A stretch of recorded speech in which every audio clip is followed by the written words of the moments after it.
how to be attractive, confident, and vulnerable. I'm gonna tell you about a woman whose heart is sunshine, whose body burned hot.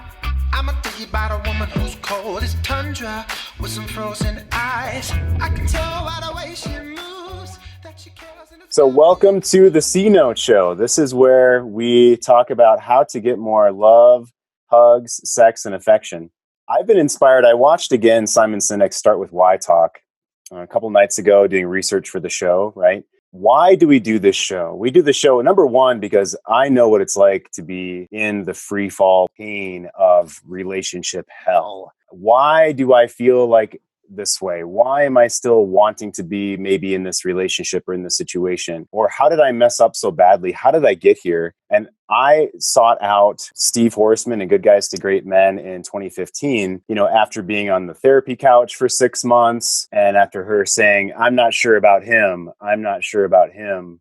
ongoing for 6 months, right? There wasn't a lot of ownership on the other side of the couch over here. And, I laugh about that now and I joke about that now, but I was absolutely in free fall and hell at the time. And so this is so we know how to have fucking amazing modern relationship with women. We love women here. We love relationship here.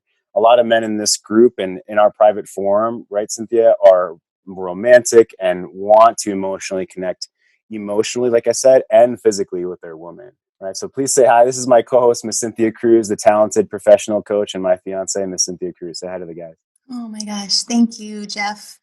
It's so wonderful to see you all. And I am really looking forward to our conversations and our tools and the questions today. And thank you so much, all of you, for being here. Our question of today is, how can I tell her I want more affection in our relationship in a way that doesn't sound like all I care about is sex, right? And our theme of this week is how to be confident, attractive, and vulnerable. And so how can I tell her I want more affection, physical affection, right, in our relationship in a way that doesn't sound like all I care about is sex? What a good question. You're going to stew on that while I share Jakco and Jakco's podcast, and he talks about insecurity. So at the beginning, he talks about how to exactly address insecurity, and then he gives a story right about the 3-minute mark. So this whole thing is about 4 minutes. I shoot for about 2 minutes. This one's a little bit longer. It's so good. I laughed out loud so hard at his story that's in the second half of this clip. So I'm going to show this now, and we'll talk about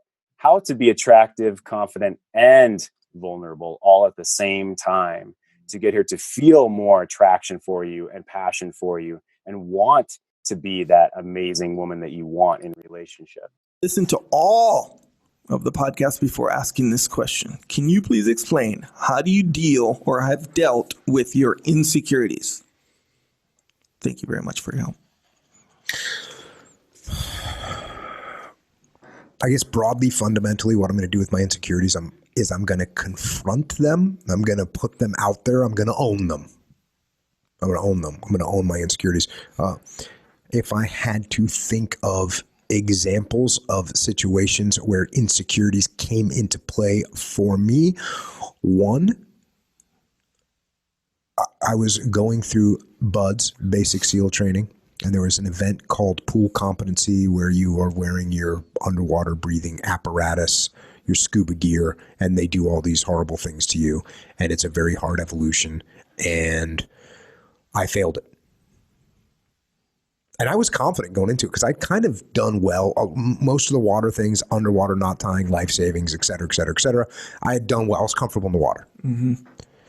And so when I failed this thing, which was I was freaked out, and because people would fail pool comp and get kicked out of BUDS, it's a nightmare for me. So I fail. And by the way, if you fail, so you take it on Friday, and then if you fail, you take it again on Monday. And if you fail again, you're rolled back. And then once you're rolled back, now you fail something else and you're gone. So it's a nightmare for me. I mean, I've gone from confidence to insecurity about this thing. So what did I do? Me and a couple of the other guys, I don't know why the instructors let us do this. They could probably get in trouble for it, but they let us take the scuba gear and use it in the dip tank, which is just a big bucket full of, a big container full of water, probably 4 feet deep, and it's probably 8 feet long by 4 feet wide. So it's just a small, where you take fresh water and you put things to clean it. You put in fresh, we call it a dip tank. So they let us fill the dip tank up with water, totally unsupervised. And we went in there and we pool comped each other. So we ripped each other's masks off, beat each other to hell, and just trashed ourselves. And by the time I went on Monday, that insecurity that I had was now gone, because we had been so freaking harsh to each other that by the time I was rolling in there, I was like, yeah, this isn't even insecurity. I'm like, bring it. Go bring what you got. I'm ready. So that's one way to overcome, or that I look at as something I was insecure, nervous about, right? How am I going to overcome it? I'm going to attack it. I'm going to go straight into that thing, into that insecurity. Another thing I was thinking about was kind of funny. I was like at a bar, back in the day when I was young and single and whatever, hanging out, having some beverages. Sure. And I'm chatting with some girl that I met, and as we're talking, we're just kind of just talking, having a good time, whatever. And she's like, oh, what do you do? I'm a dental hygienist. She's a dental hygienist. And I was like, oh, that's cool. And then she says like something like, we could take care of that gap in your teeth. She says that to me, and like without missing a beat, I'm like, oh, are you serious? I didn't know that you could expand gaps. How much bigger could you make it? And like she was like totally, I don't know if the word's stoked, but she realized that this this gap between my teeth, which some people might have as a big insecurity, like, oh, cover your mouth. It was fine. Like that. Oh, I love it. Really? How much bigger can you make the gap? I didn't know you guys could do that. That's I love it. Fucking Jakco's balls, man. I so love it. Very cool. So Cynthia, what were you feeling? Men love your feminine feedback of what you experience when we give situations, right? So what were you feeling when Jakco said, really? You can make it bigger? Like, I didn't know you could do that. How much bigger?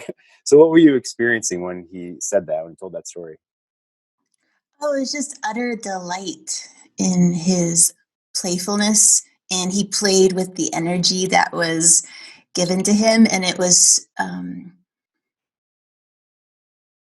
it just made me giggle from the inside and really gravitate toward him.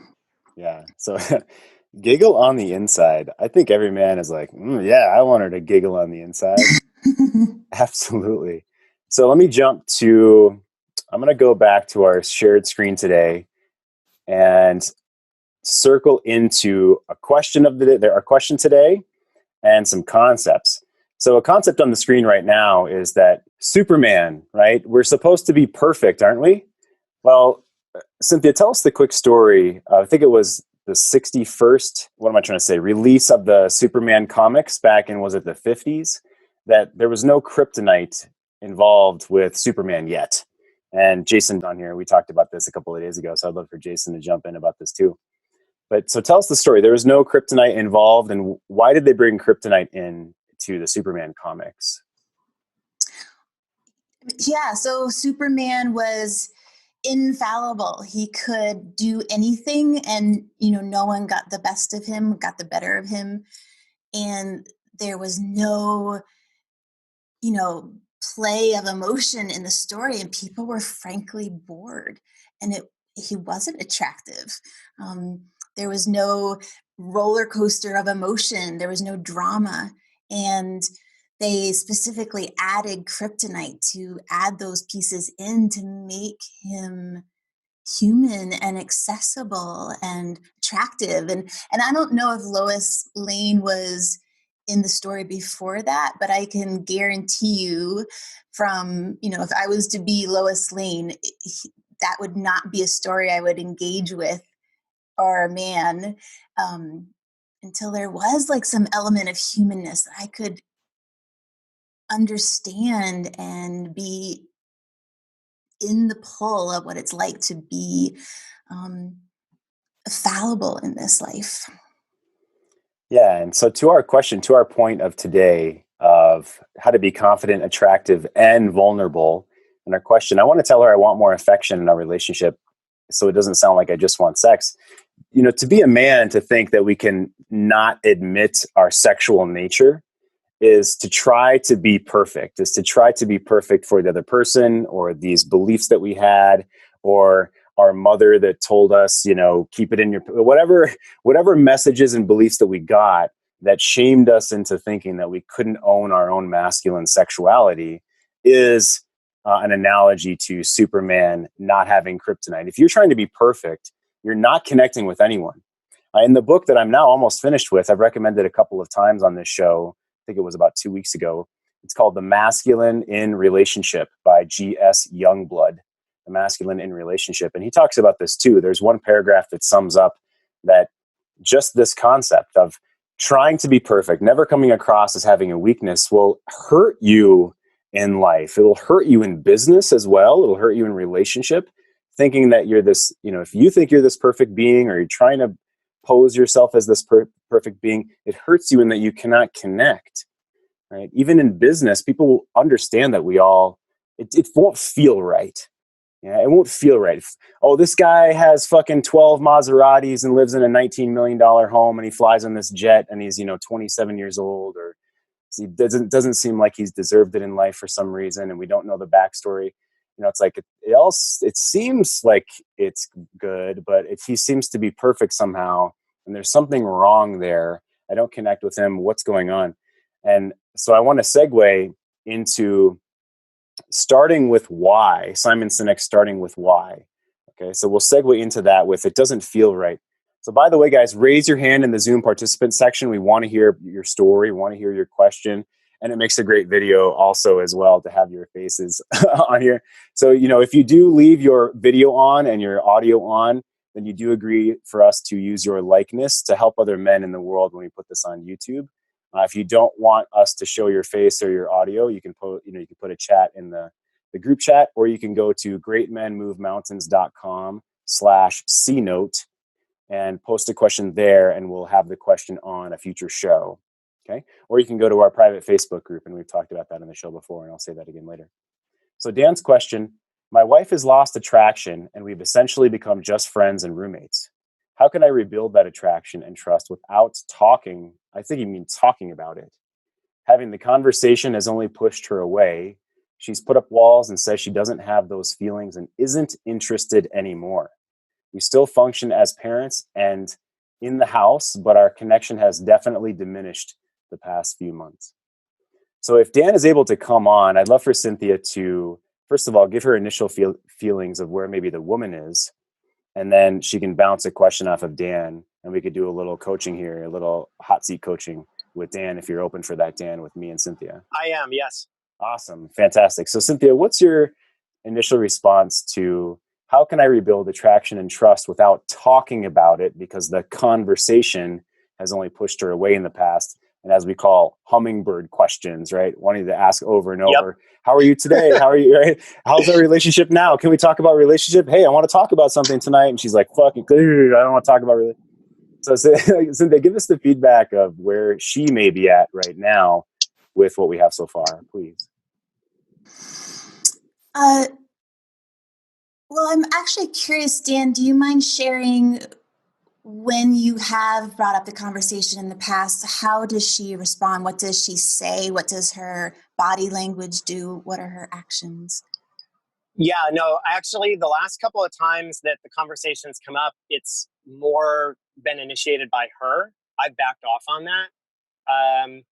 We had conversations earlier this year that she, wasn't feeling as physical or as affectionate as I was. And I kind of gave her space on that. But then we had conversations, like late February, where things really kind of broke down. And she said she basically wanted to be friends only and didn't want that pressure. And she liked our life, but essentially wasn't in love with me and didn't feel like she was attracted anymore.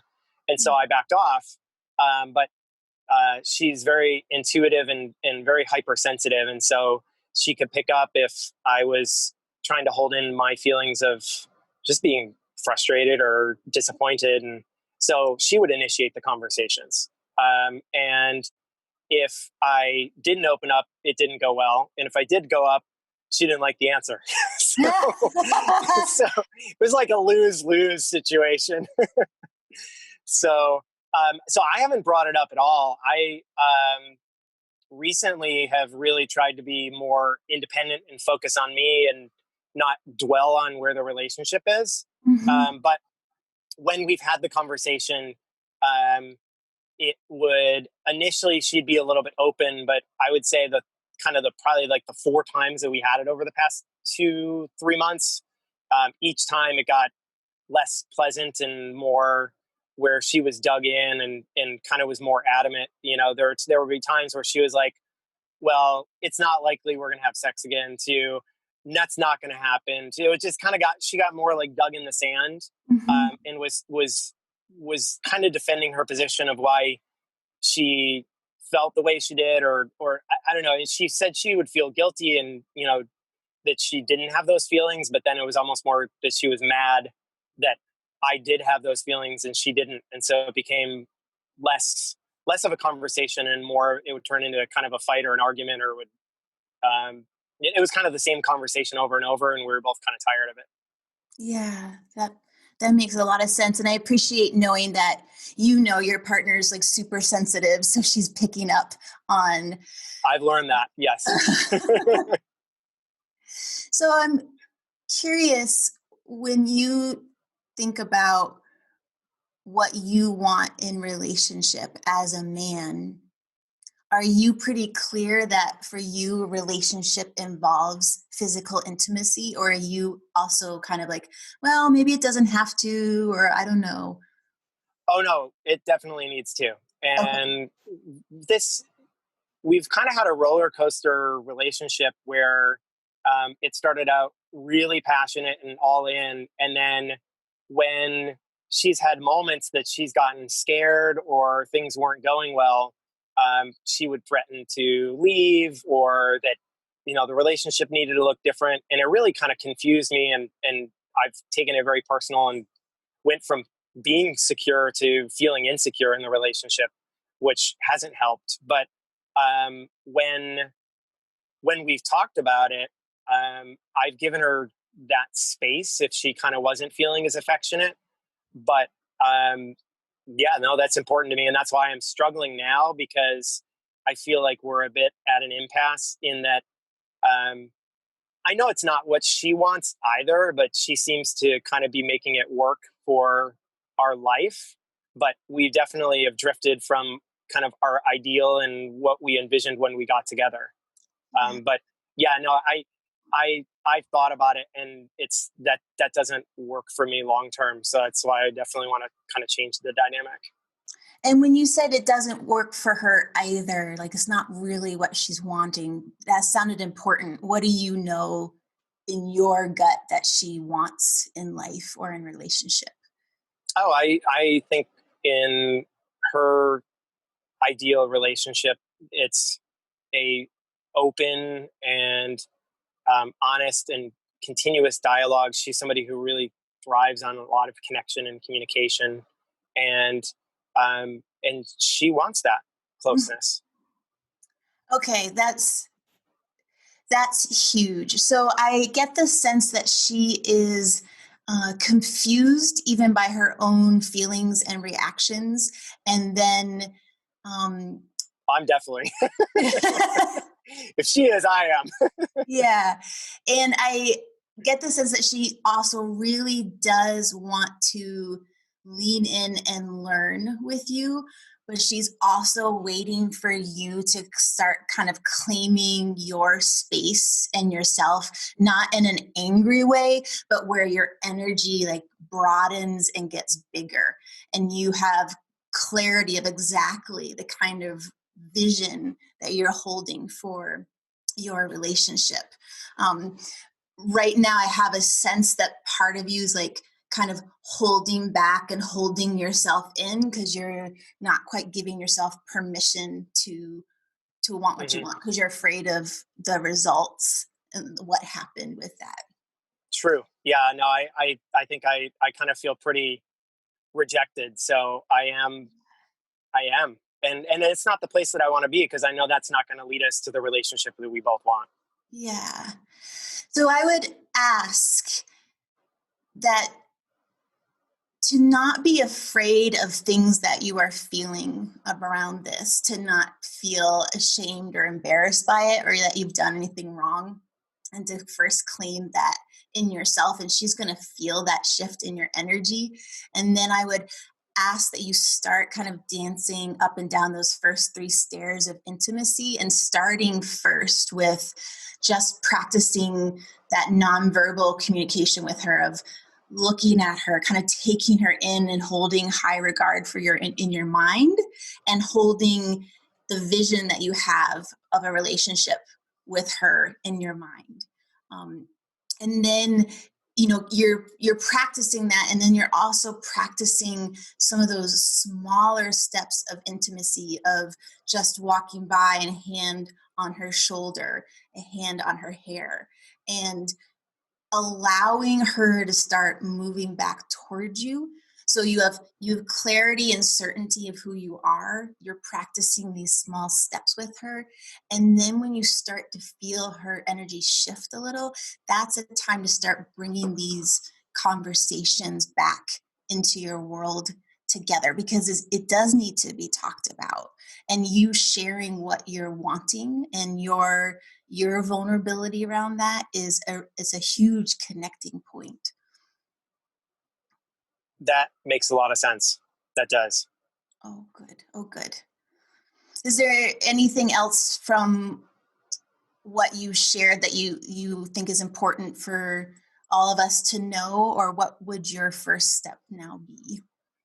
Well, I know one of the issues that kind of broke down for us is that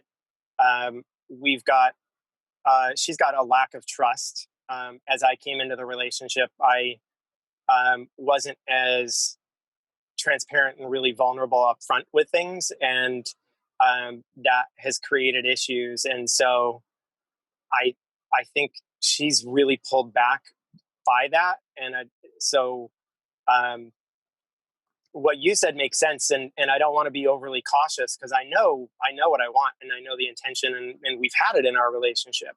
But I think a big part of it is her seeing me step up in leading the relationship, but also being consistent and being open, and so that she can learn to trust again. Hell yeah. I think you totally hit the nail on the Because I head. know. Yeah. You're,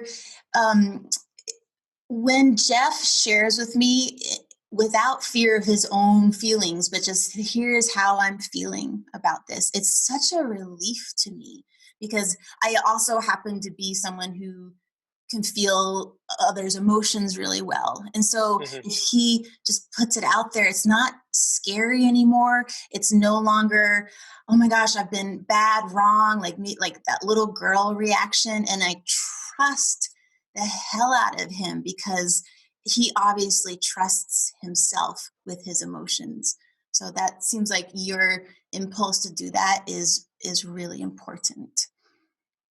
Cool. That definitely feels like the right direction. And I think that's been a frustration she's had, is when I've held back because I didn't want her to get angry or upset, then she would lose trust because she didn't feel, she could feel my emotions, but she wanted to really hear me express it and not have to guess. Yeah. Oh, what a gift you're giving her with that. Thank you for doing that. Thank you. Yeah. Yeah. Beautiful. Thank you. And I want to add a tool exactly to that. So Cynthia talked about masculine, how to show up. Dan, you're going to bring that power into the relationship now. And I want to show a tool of how to do that. So I'm going to put you on mute for a moment here. And Jason said, yes, yes, yes. In her own way, she's giving you a chance to widen up. And she's asking herself, is he real? Is he real? Is this for real? That's what she's asking herself on the inside, is what Jason says. So Cynthia, jump in and out with me here on our tool. So I want to show the metaphor that you're talking about is diving to the bottom of the ocean. We've started this metaphor this week. And as a man, I want to encourage you, you must be able to, and you must kick back up off the bottom of the ocean as well. As we talked about this week with Jason, and we've talked about, we don't want to drown at the bottom of the ocean in emotional vulnerability, because if we start to, if we stay at the bottom there, she feels like she needs to save us. And then she moves more into a masculine role, or she feels unsafe if we're just staying down in that vulnerability. So kick off the bottom of the ocean with following up when it feels like everything has been put on the table, when it feels like you're connected with her. Then you want to say your positive vision for the next step and your plan of action for the two of you. And that might be as simple as going for a walk together. So that was phenomenal. I would love to get outside with you and go for a walk in the beautiful sunshine. Okay. That's a next step. That's a plan. That's a kicking up off the bottom and doing something together.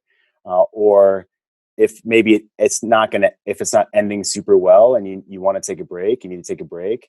Say, this has been phenomenal. I'd like to take a break. I'm going to go meditate or journal on this over the next day. And I'd like to meet again at 9 o'clock after the kids go to bed, or Saturday morning when we have coffee together. So it's that plan. So Cynthia, jump in for me. I'll bring it back to the screen as far as our metaphor here of diving into the bottom of the ocean.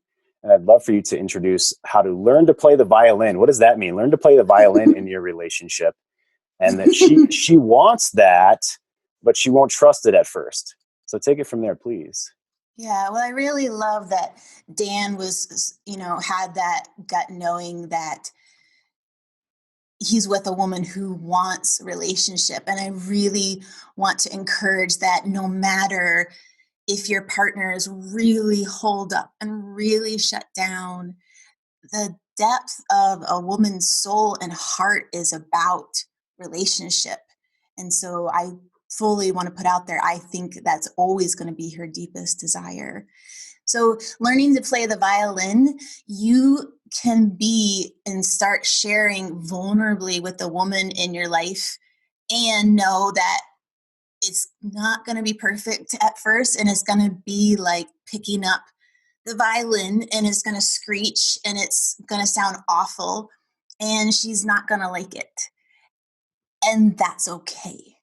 I like to think of it of, we're doing this for everyone, but if a woman's ability to receive you and the presence and gift that you are is like a balloon of receptivity, and I've had to, and Jeff breathes air into this as well. Like that receptivity, that stamina has to be built. So at first, it's like, oh, the violin playing sounds awful. Why are you doing this? Or, well, I asked you to share before, so why are you doing it now? All that, like, oh, this is awful. And you keep playing the violin and you keep practicing the violin and you keep putting into this relationship space vulnerability, confidence in yourself, vision for where this relationship is going.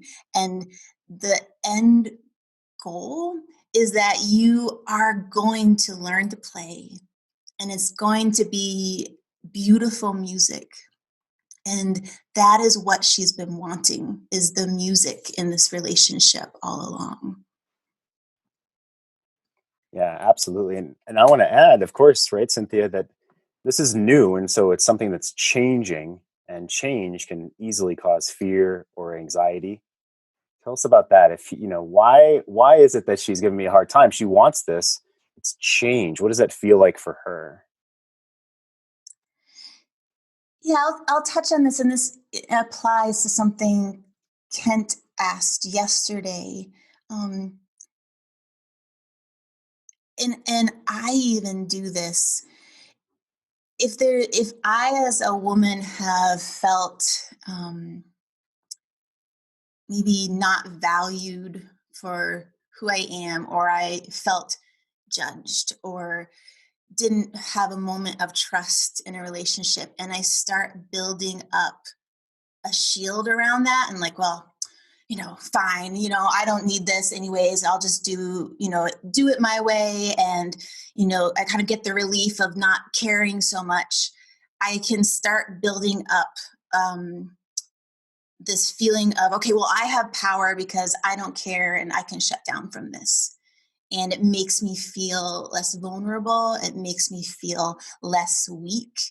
And it can almost, I feel like sometimes even resentment is like an addiction because it gives us a little bit of a high of, well, I don't need this other person. It covers up disappointment. And so when you, in such incredibleness, start tapping in on that outer shield, it feels like a kind of a electrical shock, and it's like a oh, someone's invading my space, invading my protective wall. And even I, who's a pretty soft-spoken person, find the part of me that wants to like bite back against that. Kind of like a dog in a yard protecting its territory. And so that's what you're feeling when you start tapping in. And the gift of the masculine energies to be like, yeah, that's an interesting bark you have. And then you keep pushing in.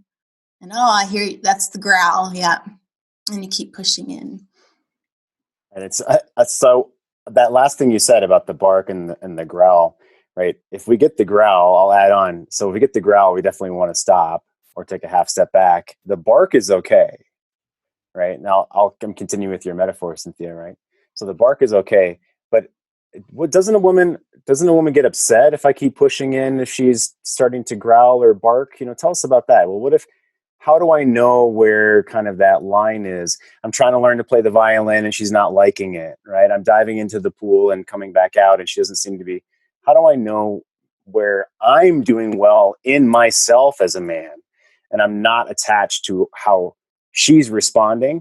I'm doing what I can in the relationship in a healthy way. Is there some keys where a man can know sort of where that line is to maybe not push in or to stand his own ground in a secure way?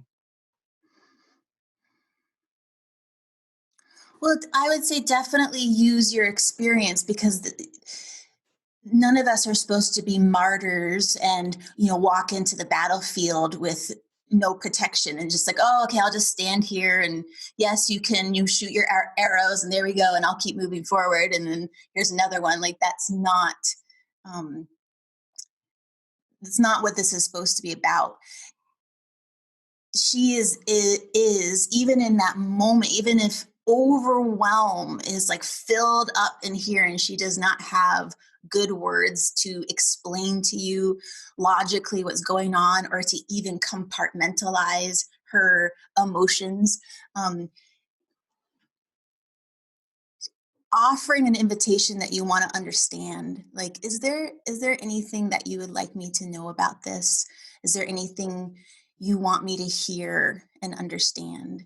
Is a really wonderful way of being like, okay, I feel the bark, I'd love to keep going further. And if she does not respond to that kind of very gracious invitation to see her, know her, understand her, and she's still pushing back, then I would say that's your time. Go, okay, well, love to talk about this in the future. Tomorrow, let's try tomorrow at 1:00. And if she does then share with you more, that's huge, and that's a huge thing you've given her the opportunity to do.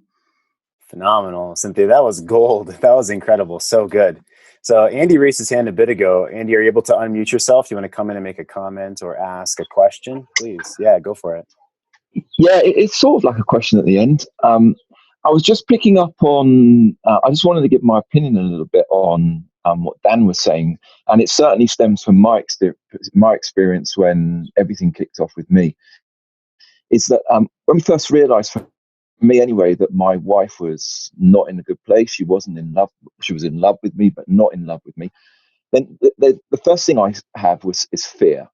And women are really perceptive and they pick up on that. The other thing, quite often, the place that I was in, I don't know if you can hear me okay because I've got my headphones on. Tell me if you're not. Yeah, you're good. You're good. Keep going. Yeah. Is that okay? Thanks. Is that my moods were quite often affected depending on how her mood was. And there's a couple of quotes that Dan said when he was talking then. And one of them, Dan, was you said, if she is, I am. And I kind of linked that myself. Like, if she's in this mood, maybe you are too. And then you also said, what was it? I was writing it down, that in terms of conversations, sometimes she would say she'd hold back because she thought that you would get angry. So as far as I can see it, that I think it all starts off with controlling. You can't control fear, but learning to manage the fear. And then, Jeff, you mentioned about the fear as well, and then you started talking about diving into the bottom of the ocean, which is fantastic. But my question is this: for me, it would feel to me that before the woman is even going to start feeling the trust towards us men when we do this, is that we've got to do the work on ourselves. We've got to work on that fear that we have, that the fear of, oh my God, she's going to divorce me, and I can't bear that. It's too much to bear. So, oh, how are you feeling today? How are you this? All these questions that you might ask out of anxiety. And also, our moods are often affected. My mood was really affected at the beginning with Ruth, she was called. If she was having a bad day, I was be a bad day. If I had any inkling, thinking that maybe there was something coming back to her, my mood would skyrocket. But it doesn't work that way because they pick up on it. You've got to develop this book that you're talking about, Jeff, is brilliant. Developing your masculine core and being constant in it as well. And I just feel that my question is this: diving into the bottom of the ocean and then being able to kick back off and playing on that staircase. For me, it's surely we've got to develop a certain strength within ourselves, and we've got to do this process first on us. For me, anyway, before I could even start dancing in this staircase, because she's going to know I'm not there, and she's going to know that I'm still a little bit desperate. I'm still a bit needy. My moods are affected. Like, I'm disappointed some days I'm not. And it was kind of that. It was kind of, my question is, Yeah. So I'm gonna jump and, in. So let me jump in. I love your question. I hit mute for a minute. I love your question. So let me continue with the analogy. And you're exactly right. We need to do our own work first. And I'll give you a super great tool that I give men immediately for homework. So with the metaphor, it's, probably don't take the fishing boat out to the abyss and try to jump down into the abyss the first time. We don't know how to use our gear. It's like, do we even have enough air? I'm going to panic underneath 100 feet of water, and then it's dark, and right. So let's not do that first. Let's walk from the beach and start to splash water on ourselves. Okay. Right. And it's going to hit your testicles, and you're like, oh, this is cold. Okay. Whoo, maybe I need to pause right here for a little while. And then and then you walk a little bit further. Okay. And so now maybe you're just like jumping down, looking for shells at the bottom where you can stand back up above, where your head's above water again. So, or maybe you just go snorkeling and you don't go scuba diving right away. Okay. So I talked about this at live retreats that I've hosted. Cynthia and I held a conference up in Breckenridge here in Colorado, where we used the analogy, the metaphor, I should say, of a snorkel gear. So right now, with no skills, we don't have any gear. Okay. So if I want to go out and I want to actually like dive into the water, it would be super helpful, right? I can't see anything. I'm like, oh, there's no way you're going to open your eyes in the ocean and see anything. But if I have skills, if I get this gear, if I have a mask, and a breather, then I can put my face in the water and breathe. Okay. Because at first we panic, like our face is in the water here, right? So we have to learn how to breathe with our face in the water, which is a completely new, unusual thing. We have to control our breath. I love this. And that's a direct analogy to controlling our breath, breathing deep into our belly, relaxing, okay? Blowing the air out of the tube. If we suck a bunch of air in and it doesn't go very well, an argument, or we step on our dick in the conversation. Okay, so we practice, and like, okay, when we're tired, we're done for the day, and we practice the next day. Right. So it's slowly. And so let me give you one homework item, homework tool and writing tool that I give men so you can get yourself in that frame of mind right now. So I call it the alien abduction story. So let's say right now, tragically, that a flying saucer flies over the two of you or over your family, and a green beam of light comes down just on your wife, and it sucks her up into a spaceship, and they fly away, and you somehow know that she's never to return. Okay. Don't clap too hard, guys. Knock it off. Don't clap. Okay. You're not supposed to cheer. No, so, so obviously this is tragic no matter what's going on. So she had a place in your heart, or she's your children's mother, or you're hoping to reconcile with her and move forward, or you're just at a tough spot, right? So you wouldn't wish that of her, but that happens. That happens. It's beyond your control. She's beamed away, never to come back again. Okay. So there's going to be a grieving period, of course. And so after the grieving period, here's the homework. This is what you write about. After the grieving period, what would you do in your life then? What would you do with your job? Where would you live? What would you do with your children? Would they be in a different school? Would you do more sports with them? Would you take them out and hike more often on the weekends? Would you alter your values in life because now you no longer have your partner, your spouse on this planet? Okay. That's the mindset that you must have in your arsenal.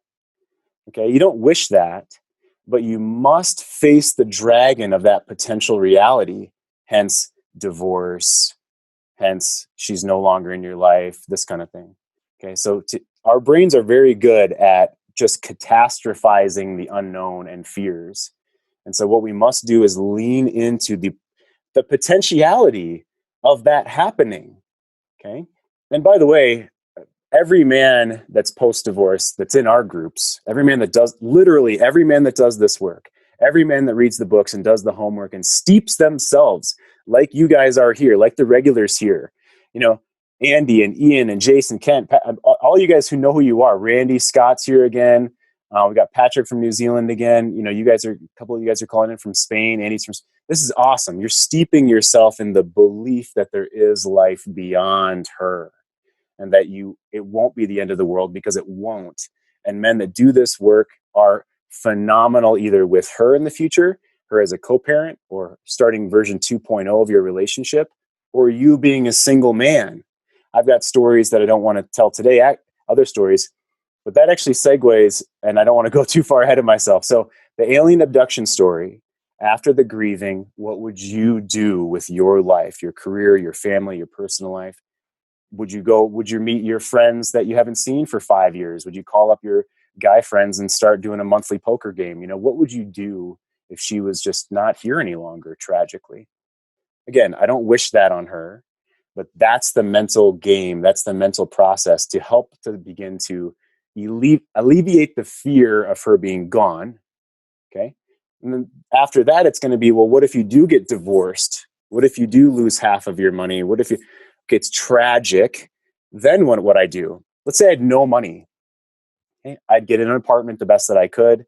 I would love my kids. I would keep going forward in my career. I would do, right? What would you do? It's not optimal. Fucking, of course not.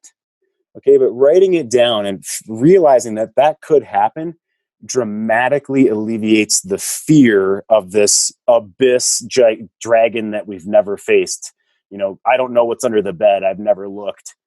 So leaning into that, and we have the ability with our amazing minds to do that.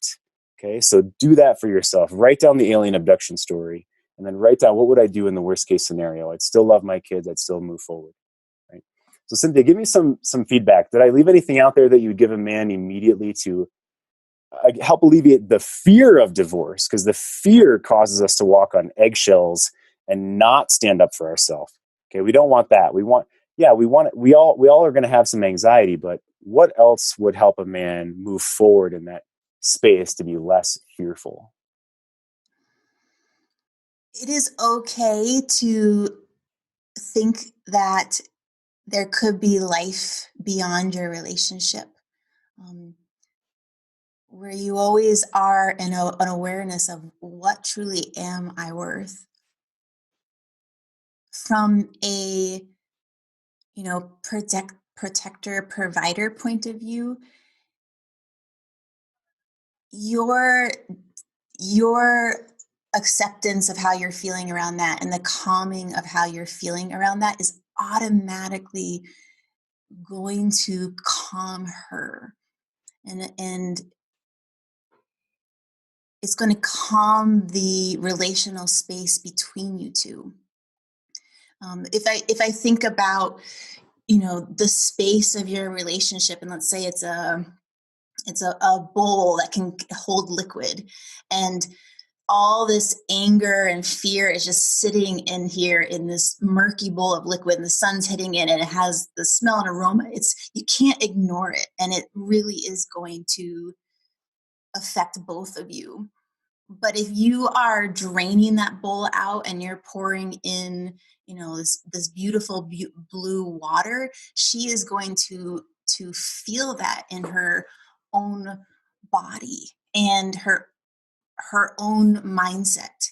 And whether or not you both then, continue in your relationship, that is such a kind thing to do, to offer into relationship space a grounded presence, an awareness of, I may feel this fear sometime, but I also have an anchor of what is true for me, what I am worth, and what I'm not willing to compromise on in my life. What am I not willing to compromise on? Phenomenal.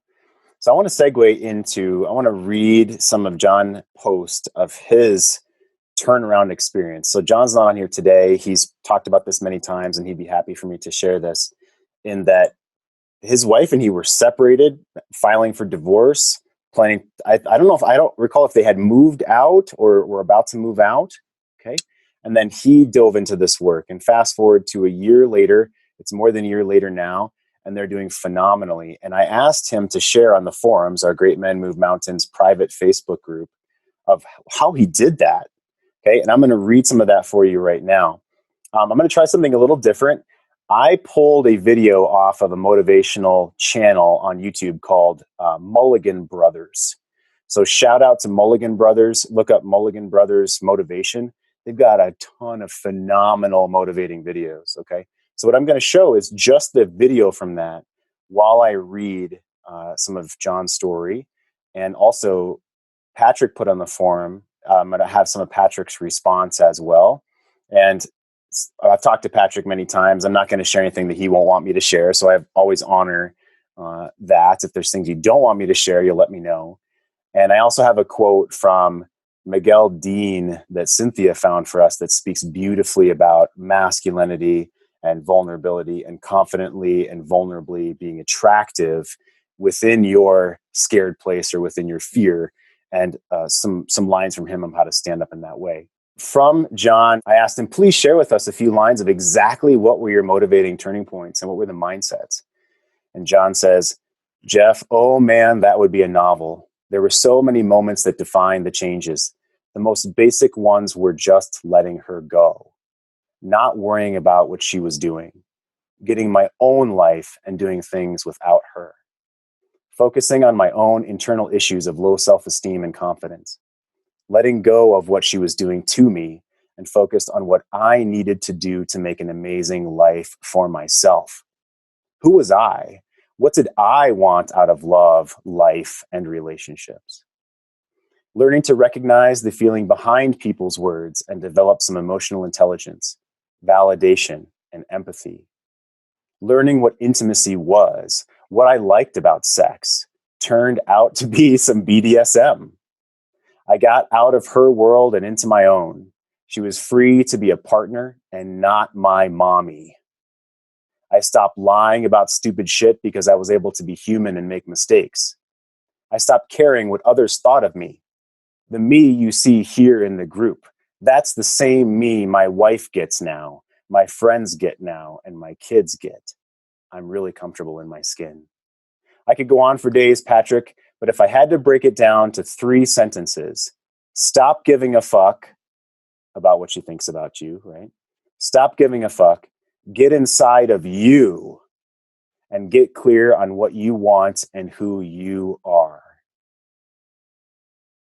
So Patrick respond, thanks, John, for that. Just back from looking after the grandkids, right? I'm pondering your steps. And whilst I've made progress on some, there's work to do on others. Having been married for 46 years, there are struggles with some. Still sorting out a way forward, I guess. She left claiming she wanted space, freedom, and independence, which I felt she had within the marriage. It's like Jeff says, oh, I didn't realize. It's like Jeff says, it's a matter of asking the questions in the right way and listening. Each session, I gain some more insights. And now more of the mountain lion in that I do not get into argument or defend with logic and focus on the process rather than the outcome. Awesome. I focus on the process rather than the outcome. I feel that the next time I see her, she will notice a marked difference. I wish for a reconciliation. At 68, I'm confused and astounded at the prospect of divorce for reasons that are unclear to me. The majority of the 46 years have been excellent. The last year, not so much. My passion has always been my marriage and family, so the events have impacted me to the core. I'm grateful for all those that share. Thanks to all. And the quote from Miguel Dean: the sacred masculine is not a hunky, tattooed warrior who feels nothing. He is a man who dares to walk a road without a map, because there is little record of this happening before on this earth in our recorded, censored, and distorted his story. He is a man who keeps stepping forward what he fears, regardless of how much it evokes haunted memories of past injustices or abuse or shaming that he suffered. You must make fear your constant companion until it's time for you to go your separate ways. Perhaps that day will come, or perhaps it will not. I don't know, because for now I know that, although in much smaller ways, I still find that I am asked to embrace and honor my fears most days. It seems the journey of becoming the best version of ourselves is never ending, and letting go of fear is key to this process. Oh, so beautiful. Cynthia, I'd love for you to share what it's like to hear a man who has recognized his own faults, has moved through the pain, lean into the pain, own his shit, do this work, become this man in modern relationship, and to come out the other side the way that John has. Like, just go ahead and give us some of your feedback from John's story of, and I'll reiterate the last 3 sentences he says. Stop giving a fuck, get inside of you, and get clear on what you want and who you are. Give us some feedback on that, please. Yeah, and the response I feel when I hear John's words and experience him as a person, I feel so solid around him. There isn't any, like little bit of protection. Like, is he gonna judge me because he is in non-judgment of himself and very honest about things, but in a way where I can feel that he's gone to the bottom of the ocean, and knowing what the bottom of the ocean feels like, that is not a cute, easy place to be. But I feel that he's been there and he's returned. And it's, isn't that the quintessential hero's journey, that we have been able to come back? And even what Andy was saying about, really talking about fear, owning your fear. Again, we don't have to be perfect, and no one has to be Superman. But when you can hold the kryptonite in your hand and build the skills and the resistance to it, or that particular brand, that's inspirational. And I, as a woman, feel like I can just rest in your presence. This has been the C Note Show, brought to you by Great Men Move Mountains and greatmenmovemountains.com. And we are professional coaches, Jeff Allen and Miss Cynthia Cruz. Say thank you to the men, Cynthia, please. Oh, thank you so incredibly much. Thank you. Beautiful. And we are here for the C Note Show every Monday through Friday, 11 a.m. to noon Mountain Time here in Colorado. And we will see you tomorrow. Tomorrow's Friday, and that will wrap up our theme of this week, which is how to be vulnerable and attractive, right? How to how to dive into the bottom of the ocean and bounce off of springboard off of the bottom and fire out into the world like Superman, and hopefully avoid that kryptonite. Right?